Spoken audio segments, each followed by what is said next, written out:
மாதவன் நாராயணன் சார்கிட்ட கேட்கலாம். திரு மாதவன் நாராயணன், இந்த மூவை நீங்க எப்படி பார்க்குறீங்க? பொதுவாக என்ன, நான் எல்லாரும் பேசுகிறதை கேட்டேன், நல்லா தான் பேசினாங்க, விஷயத்தை நன்றாக விளக்கிட்டாங்க. ஆனால் நம்ம ஒரு சூழ்நிலையை கவனிக்க வேண்டியிருக்கு. இப்போ தான் என்டி ராமராவ் பற்றி நீங்கள் பேசினீங்க. நான் யோசித்து பார்க்குறேன், என்டி ராமராவ் காலத்தில் தமிழ்நாடும் நேஷ்னல் ஃப்ரண்ட், நானே பத்திரிகையாளராக அங்கே பார்த்துருக்கேன். என்டி ராமராவும் கருணாநிதி அவர்களும் ஒரே ஸ்டேஜில் இருந்திருக்காங்க ஒரு காலத்தில். அதுக்கப்புறம் விபி சிங் வீட்டில் நான் டைரெக்டாக கலைஞர் விபி சிங் பிரதமராக்க முயற்சி செய்து, தேவகவுடா தென்னிந்தியாவிலேருந்து வந்து தேவகவுடா பிரதமராகிறத கண்ணால் பார்த்துருக்கேன். அதையும் இன்று உள்ள சூழ்நிலையும் ஒப்பிட்டு பார்த்தா நம்ம சூழ்நிலையை கொஞ்சம் நல்லா கவனிக்க வேண்டியிருக்கு. இன்றைய சூழ்நிலையில் பொதுவாக சித்தாந்தத்தை பேசலாம், மாநில சுயாட்சி இப்படி அப்படின்னு. ஆனால் நம்ம அரசியல் சாசனம் என்ன சொல்கிறது, அதோடைய இன்றைய சூழலில் அதை எப்படி நம்ம அனலைஸ் பண்ணுறது, அதை எப்படி பார்க்குறதுங்கிறது தான் முக்கியம். அதாவது எழிலரசன் நல்லா சொன்னார். ஆனால் அதில் முக்கியமாக நான் கவனிக்கிறேன்னா, குரல் உயர்ந்து விட்டால் மட்டும் போதாது. இன்று ஸ்டாலின் அவர்கள் நன்றாக பேசுகிறார்கள், குழு வைத்தது நல்லா இருக்குது. ஆனால் அது வந்து அவர் தனித்துவமாக செயல்படுகிறாரே ஒழிய தனிமையாகவும் செயல்படுகிறாரோ என்ற ஐயம் எழுகிறது. அதற்கு முக்கிய காரணம், என்டி ராமராவ் காலத்தில் தமிழ்நாடும் ஆந்திராவும் ஒன்றாக செயல்பட்டு கொண்டிருந்தது. இன்றைக்கி ஒரு எரிந்த வீடை பற்றி பேசியிருந்தார் நம்ம எழிலரசன். எரியிற வீட்டில் பிடுங்கினது ஆதாயம்னு சொல்லுவாங்க. அந்த மாதிரி இப்போ இன்றைக்கி வந்து அரசியல் வாரிசு, அதாவது என்டி ராமராவோட அரசியல் வாரிசு என்று கருதப்படும் சந்திரபாபு நாயுடு, அவருக்கு இன்று ஹிந்தி திணிப்பை பற்றியோ அல்லது வேறு மாநில சுயாட்சியை பற்றியோ அவ்வளவு கவலை இல்லை. அவர் அமராவதி பற்றியும் ஒய்எஸ்ஆர் காங்கிரஸ் எப்படி டீல் பண்ணணும் அதை பற்றி தான் கவனிச்சிட்ருக்கார். அதனால் காலத்தின் கட்டாயம் என்னென்னா, என்னை பொறுத்த வரைக்கும் ஆக்கப்பூர்வமாக சிந்தித்து பார்த்தால் திரு ஸ்டாலின் அவர்கள் இதை ஒரு இயக்கமாக மாற்றினால்தான் அது வரும் பேச்சாக இருக்காது. அப்படி பார்த்தா இயக்கம் நீங்க வந்து தனி குரலா இருக்கு, நிறைய பேர் சேர்ந்து பேசக்கூடிய இடமாக ஒரு இயக்கமாக மாறணும்ன்ற ஒரு கோணத்துக்கு வர்றீங்க. அதுக்கு முன்னாடி வந்து இந்த மூவை டெல்லியில் இருக்கக்கூடிய பத்திரிகையாளர்கள் அல்லது டெல்லி அதிகார வர்க்கம் இதை எப்படி பார்க்குது? டெல்லியை சேலஞ்ச் பண்றாங்க அப்படின்னு பாக்குறாங்களா, அல்லது ஒரு ஜெனியூனான ஒரு கன்சர்னை ரைஸ் பண்றாங்க? அது ஒரு கசப்பான சில உண்மைகளை சொல்ல விரும்புகிறேன். கசப்பான உண்மை என்னென்னா, ஒரு 10 வருஷத்தில் ஊடகத்தில் பார்த்தீங்கன்னா அலசி பார்க்கிற குணம் குறைஞ்சி போயிடுது, தன்மை அப்படியே போயாடுத்து சொல்லலாம்.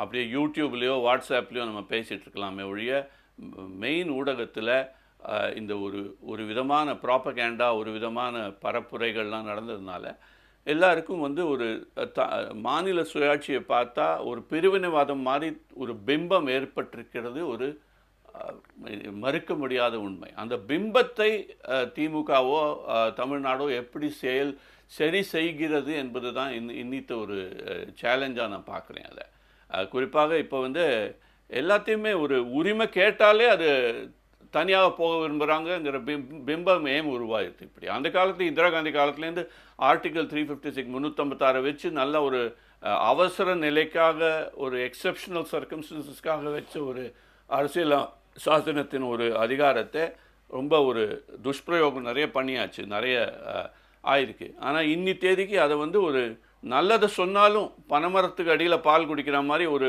பிம்பம் தப்பாக தான் டெல்லியில் இருக்குது. அதை எப்படி அதுக்கு தான் ஒரு இயக்கத்தை பற்றி பேசினேன். இப்போ மற்ற எல்லாரும் என்ன சொல்கிறாங்கன்னா, ஸ்டாலின் அவர்கள் தனியாக பேசிக்கிட்டாரு. இப்போ இந்தி திணிப்பை பற்றி கூட இன்னைக்கு காலத்தில் ஒரு சமூக ஊடகத்தில் நான் பேசிகிட்டு இருந்தேன். யாரோ சொன்னாங்க, அது வந்து கர்நாடகா கூட மும்மொழி கொள்கையை எதிர்க்கவில்லையே, நீங்கள் வெறும் தமிழ்நாடு தானே அப்படி பேசுகிறீங்கிறாங்க. அதை வந்து ஒரு கூர்ந்து கவனிக்க வேண்டிய விஷயம். அதனால தான் சொன்னேன், அவர் தனிமையாக செயல்படுகிறாரா அல்லது கொள்கை ரீதியாக செயல்படுகிறாரா என்பதை ஒரு கூர்ந்து அதை ஒரு ஆக்கப்பூர்வமாக பார்த்தா அது இயக்கமாக மாறி மற்ற முதலமைச்சர்களும் ஒன்று கூடி பேசக்கூடிய ஒரு சூழ்நிலை ஏற்பட்டால்தான் இதை ஒரு வெற்றி அல்லது வெற்றி பாதையை நோக்கி பயணம் என்று நான் பார்ப்பேன். அப்படி இல்லைன்னாக்கா அது அவர் ஒரு லோன் வாய்ஸ் ஆகிடுவார். அப்புறம் இப்போ இவர் பாரதிய ஜனதா கட்சி சார்பில் நீங்கள் பார்த்தீங்கன்னா அவங்க வந்து இதை வந்து எல்லாத்தையும் ஒரு அரசியல், ஒரு மாநில லெவலில் அரசியலாக தான் பார்க்குறாங்களே ஒழிய மாநிலத்தின் உரிமையோ அல்லது ஒரு மாநில சுயாட்சி என்ற சித்தாந்தத்தின் ரீதியிலோ அல்லது அரசியல் சாசனத்தின் உரிமைகளை வைத்து பார்ப்பதிலேயோ யாரும் கவனம் செலுத்ததான் எனக்கு தெரியல. இப்போ குறிப்பாக நீங்கள் எழிலரசன் நல்லா சொல்லியிருந்தார். முதல்ல கல்வி, அப்புறம் ஜிஎஸ்டி, அப்புறம் ஈவன் விவசாயத்தை பற்றி பேசவே இல்லை. நீங்கள் பார்த்தீங்கன்னா விவசாயமும் ஒரு காலத்தில் மாநில ஸ்டேட் லிஸ்ட்டில் தான் இருந்தது. இப்போ அக்ரிகல்ச்சரல் ட்ரேட், அதாவது விவசாயம் சார்ந்த வர்த்தகத்தை அவர்கள் திருப்பும் ஒன்றிய லிஸ்ட்டில் கன்கரண்ட் லிஸ்ட்டில் போட்டுட்டாங்க.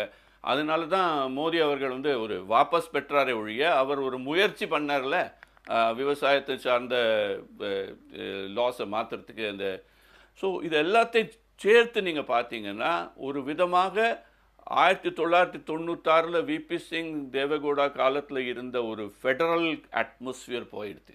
அதை எப்படி சொல்லணும்னு தெரியல. அந்த கல்ச்சரே வந்து அவர் ஹெஜமனின்னு சொல்லுவாங்க இங்கிலீஷில். ஒரு விதமான ஏகாதிபத்திய நோக்கோடு செயல்படும், எல்லாம் ஒரே நிறம், ஒரே மதம், ஒரே ஆட்சி, ஒரே கட்சிங்கிற மாதிரி ஒரு சூழ்நிலை பிம்பம் உருவாயாச்சு.